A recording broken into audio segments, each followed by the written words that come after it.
radio, when the station goes from, let's say, country to top 40 or whatever, it's called flipping formats.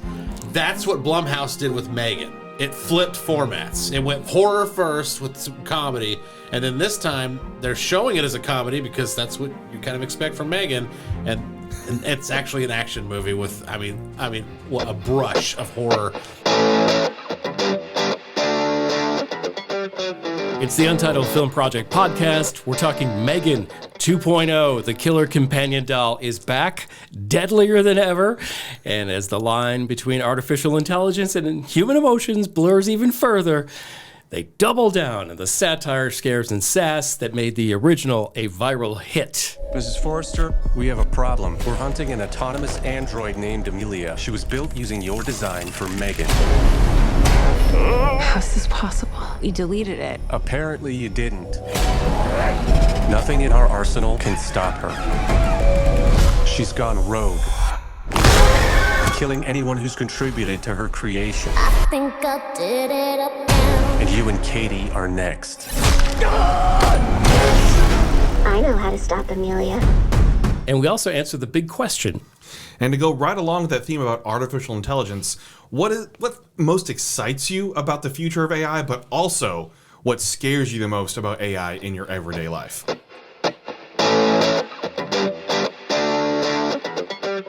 right, let's get initial takes on M3GAN 2.0. Jeremy Gover. The comedy's back! We talked last time about how it was basically a comedy masquerading as a horror film. Mm-hmm. This is a comedy masquerading as an action film. It was funny. The comedic timing was there. The clever writing. It's just, if you told me I was going to go to a movie about an android tween girl and laugh my tail off, I mean, a killer robot, by the way, I would probably call you crazy. It's hilarious, you guys. They kept the comedy in from the first one. I was very happy to see that. I also was smiling the whole time and laughing, and then a couple of times bursting with laughter. I absolutely enjoyed M3GAN 2.0. They turned it up to 11, and I think this is actually, we can get into this in a little bit, but there are so many homages to other films and genres, and it's hilarious. Yeah, they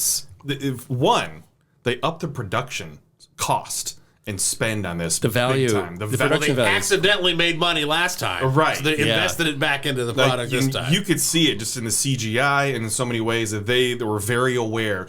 They were very aware of the comedy and the elements that people wanted, what they enjoyed out of this as well, too. And that's why I had a lot of fun with it. I enjoyed myself watching it. I feel like it probably could have been about 20 minutes shorter, 2 hours long runtime for something like this. But not to take away from how much fun I had while watching this movie and just all those little things, the little, not Easter eggs per se, but how they were just able to touch on so many topics there. This is not a horror movie. No. There's not enough gore and slash in this to be considered horror. It's action comedy. That's what this is. This is action comedy, and it is great action comedy. And so that, I don't want to say concerns me, but I feel like if people are going to it for horror, they're going to be disappointed. Right. Go to it to enjoy yourself and have a good time and laugh because their humor is spot on in this. We're all radio guys here, okay? That's how we came up and all this. That's how we met each other, all that. In radio, when the station goes from, let's say, country to top 40 or whatever, it's called flipping formats. That's what Blumhouse did with M3GAN. It flipped formats. It went horror first with some comedy, and then this time they're showing it as a comedy because that's what you kind of expect from M3GAN, and it's actually an action movie with, a brush of horror up front, almost like a transition. Like, oh, you're expecting this? We're going to give you that for about 5 minutes. And then we're going to... Because look at all the fight choreography they had. This is an action movie. There's stunts. There's so many stunts. For sure. And we'll get into some of these things I want to touch on, too. But when you can tell when there's a double in there, just put the hair in front of the face. Nobody's going to know. We'll just have Allison Williams stand there with her hair on her face. It was very... Oh, wait! That's not Allison Williams! It was very Naked Gun. And you just have the flip of the hair back. It's like, oh, there she is! Props to you, Blumhouse, for flipping formats and still making a successful product. And you know what, though? When you have a movie like this that you're having fun, you get a pass. Because I think Yes. you're aware of it too. And as long as you're not trying to pull it off a series like Naked Gun, right? It's a full-on comedy. Yeah, it's of supposed to be course. slapstick, right? If you are self-aware, you can pull it off and you get a pass on these things that are cringy because it's not cringy because we're having fun with it. No, Because in it's fact, meant to be funny. Yeah. You don't cringe. You're like, bravo. Yes. I'm glad you did it. Yeah.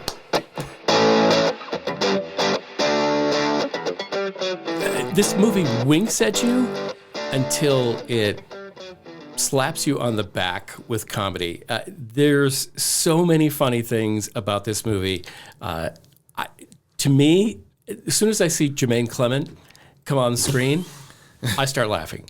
And he was allowed to go full bore Jermaine Clement as the tech bro. We'll call him Austin Powers.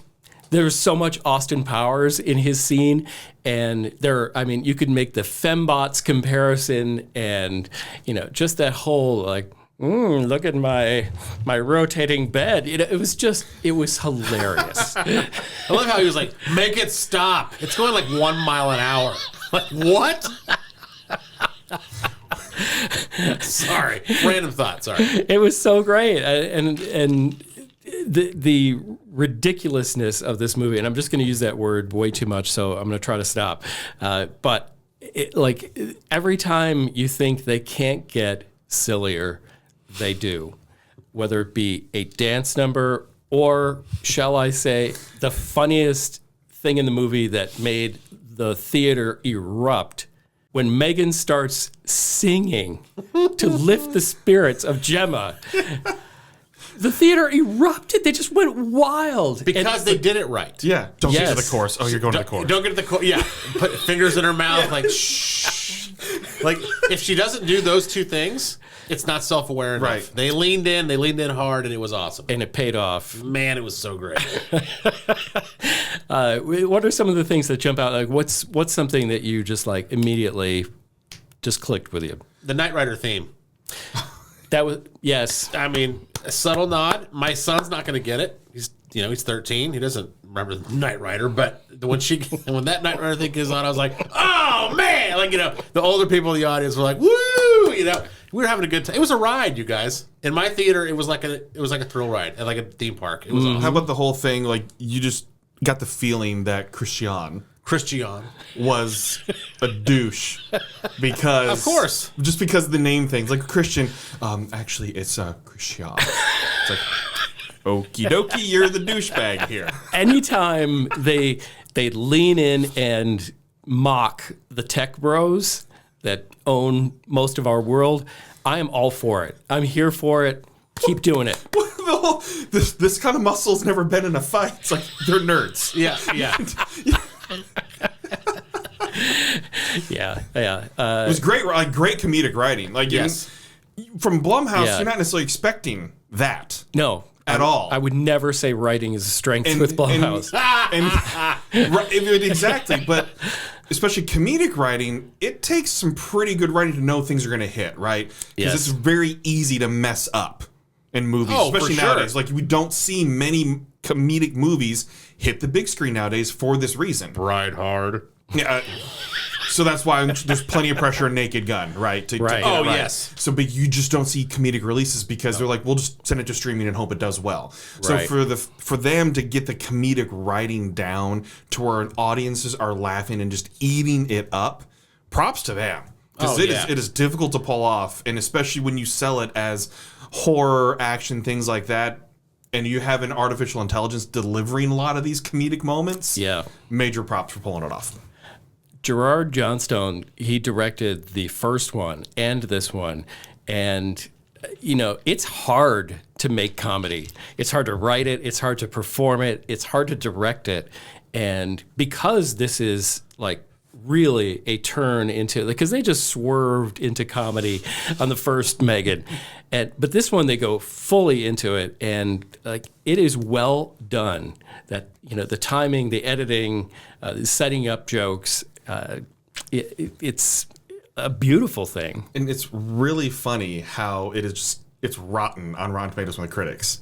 It's rotten, and I think it's because of maybe was it expectations, or are they just seeing it weirdly? I think we just want to have fun. We just wanted to have fun with this movie because we did with the first one, and the expectation was just entertain me, make me have fun in the theater, and I think that's why we all enjoyed it, because expectations, right? So it is always going to be curious. I'm ready for the audience score to come out because I think audiences will have a good time, and that's all that matters. They will if they are not expecting or therefore a horror movie. Right. If they're there for a horror movie, they're not going to. They could be disappointed. Yeah, because it's not that. We had fun. I think if you saw the first M3GAN, you're primed and ready for this, and there's no surprises. Like, I don't think anybody's going to watch M3GAN and say, like, oh, yeah, I expect horror in the second one. So I really think that's where it became a cult favorite in the original M3GAN. And those people are going to come back wanting more of what made the first one fun, and they do it. And the Dancing M3GANs are already back at Universal Studios.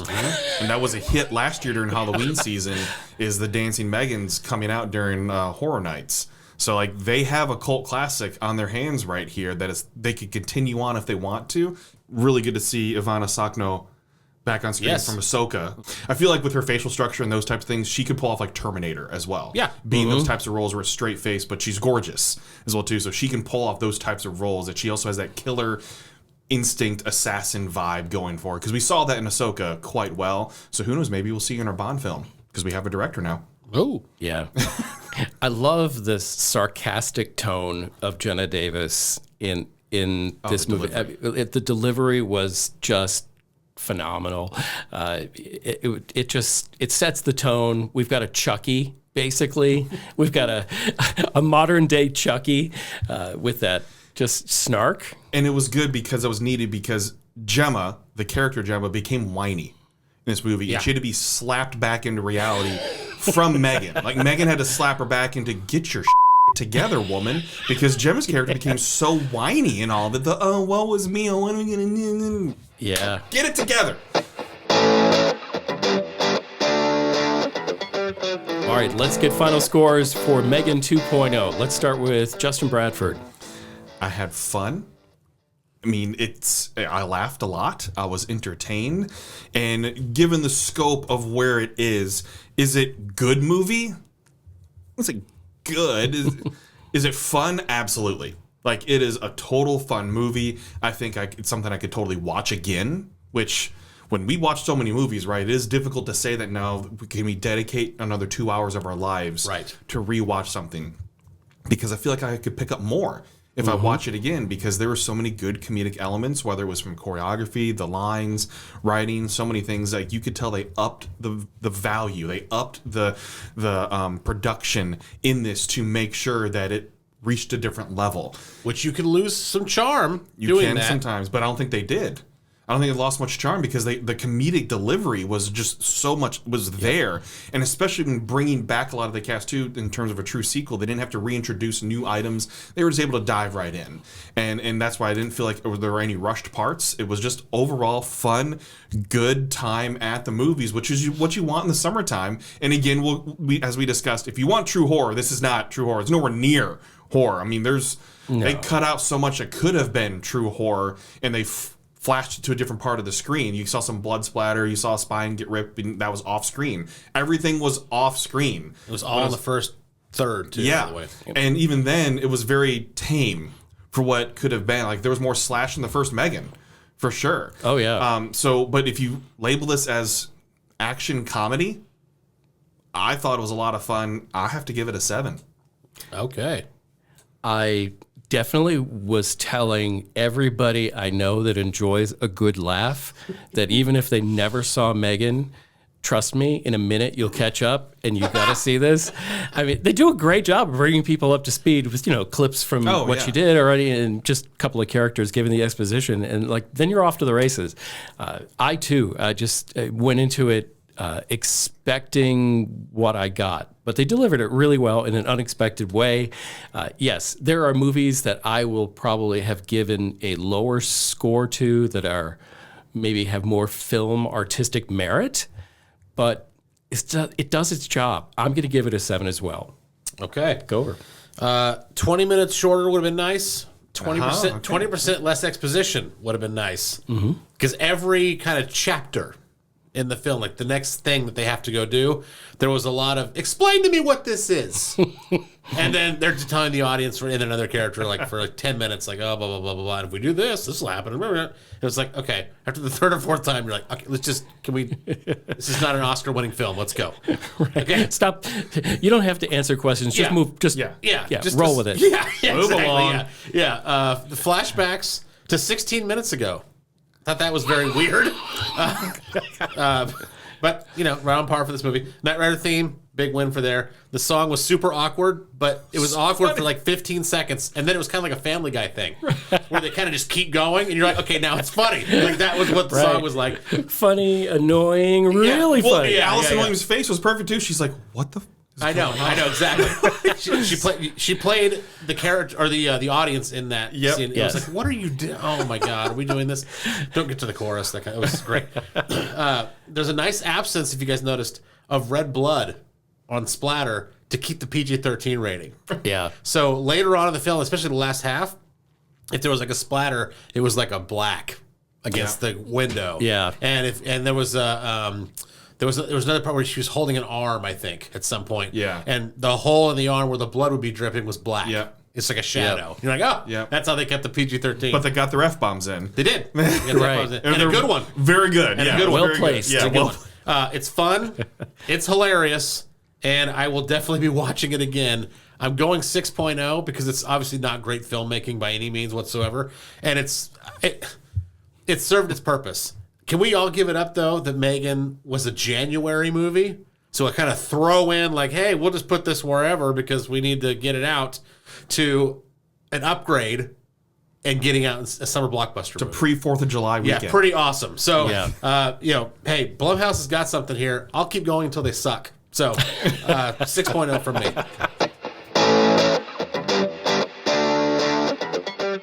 Every episode of the Untitled Film Project Podcast, we answer a big question. We'd love to hear your answers. We'll start, though. The question this time is... All right, so we're discussing artificial intelligence, and we all know that there are some good uses and tools where AI can come in handy, but we've also seen plenty of horror stories and other movies have depicted the absolute terror that could happen with artificial intelligence. So my question to you is... what most excites you and what most scares you about AI in everyday life? I'll go first because I'm the probably person at the table who hates AI the most because I've seen way too many movies and I know how this ends. Okay. Are you sure AI didn't train you to think that's how it is? No, that's very possible. And now my brain hurts. I'll say that the scariest thing for me is exactly what we've seen in movies, which is that they become self-aware, meaning AI as an entity becomes self-aware. They're all linked. And because we are all linked as humans, right, our bank is linked with this thing, and then their social media pages are linked with that, and all, blah, blah, blah, blah, blah. It's just, it's super scary to think what could be, which is, again, the plot of 100 movies that you can name. Mostly iRobot. That's the one I go to the most. Three laws. Yeah, the 3 laws. Yeah. Hopefully those work. The best thing about AI is that it's able to help people when given in the right circumstances. It can be a massive, massive help for people. And I've only really used ChatGPT a handful of times to help my son's math homework, for example, because they changed math, as we learned about in Incredibles 2. Right. So when I was young, math was done a certain way, and now that he's 13 and young, they're doing math a different way, and I cannot help him do the math because it's done a second way, and I don't know the second way, I only know the first way. That's where ChatGPT comes in. You can literally type the question right in, and it'll come up, and it'll break it all down for you, and I can go, oh, okay, and we can kind of walk through it together. I'm learning it with him, by the way.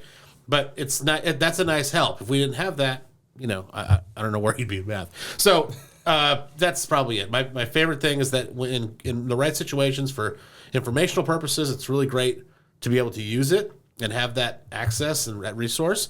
But it scares me because 90% of the other part is very, very scary because of what I've come to kind of accept that we're eventually, as humans, going to.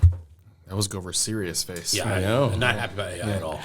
I spend way too much time contemplating the existential questions of AI, the powers and amazing things that we'll be able to do, and the things that scare the living bleep out of me. AI excites me for medical research, all research. AI is going to create solutions to so many things that we didn't think could be solvable. I think it will create just as many. That's what scares me. I do hate the fact that there's going to be a whole lot of people out of work. The workforce is not prepared to deal with a pivot that AI is going to present to us, like the Industrial Revolution did, before when we had a farming society.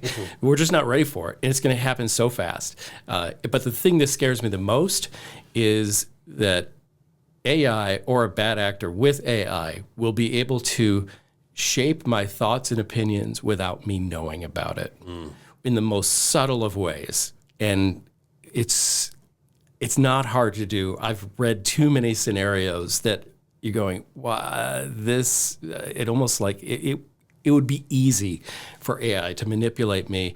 And I think the scariest time is when you don't know that you're being manipulated. So that's what I fear. No, very good points, both of you. I think for me, it's the misinformation. That's what kind of comes with it, because media literacy is not necessarily fully taught throughout society. And it is really easy to be just duped. In so many different ways, because it could be minor things, right? Could be minor changes. We've seen those in movies, like little itty bitty adjustments to train someone to lean a certain direction or think a certain way. And it's not just being blatant in your face, because that'd be knowledgeable, right? Right. Then it's you put your minor defenses things. up. Right. But misinformation could lead to so many different roads down a bad pathway as well. Another one of those is the environmental impact as well. And I don't think that gets discussed enough, because you think for these engines to run, it takes a lot of power, and that power has to come from something. And what happens with that? We are seeing it here in our home state of Tennessee, where we record. We are seeing there's a battle in Memphis area going on with what's being powered. And I think there's more to it than just that as well, too, because like Jim said, workforce isn't trained to it.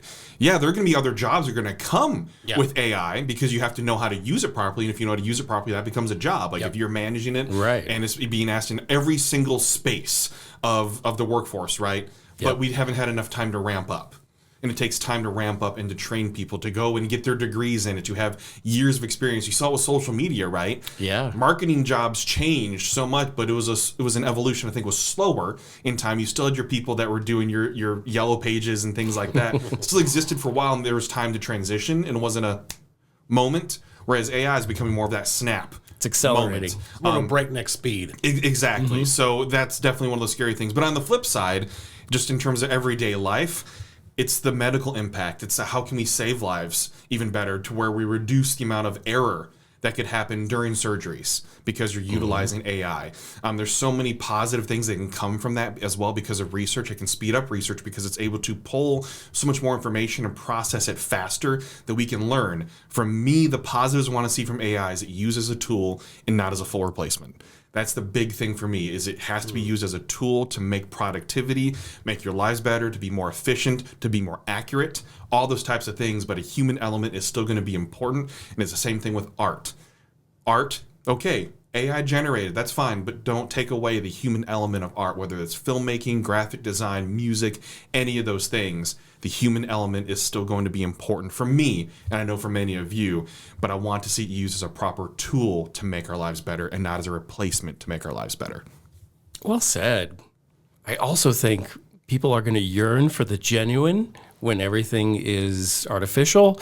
So, if you are a creator, you will be valued if you do your job well and can convey something genuine and real that people can connect to. That, to me, that your humanness becomes super valuable. This has been the Untitled Film Project Podcast. Please subscribe. Hit us up with a like. Hit us up with your answer to what scares you and excites you most about artificial intelligence. Real accounts only, please. Real people. Here come the bots. Thank you for listening to the Untitled Film Project Podcast. To support the show, please rate, review, follow, and subscribe. Original music by Jeremy Schwartz. Special thanks to the Music City Film Critics Association. Editing and post-production by Jeremy K. Gover. Voiceover by Chad Bennett.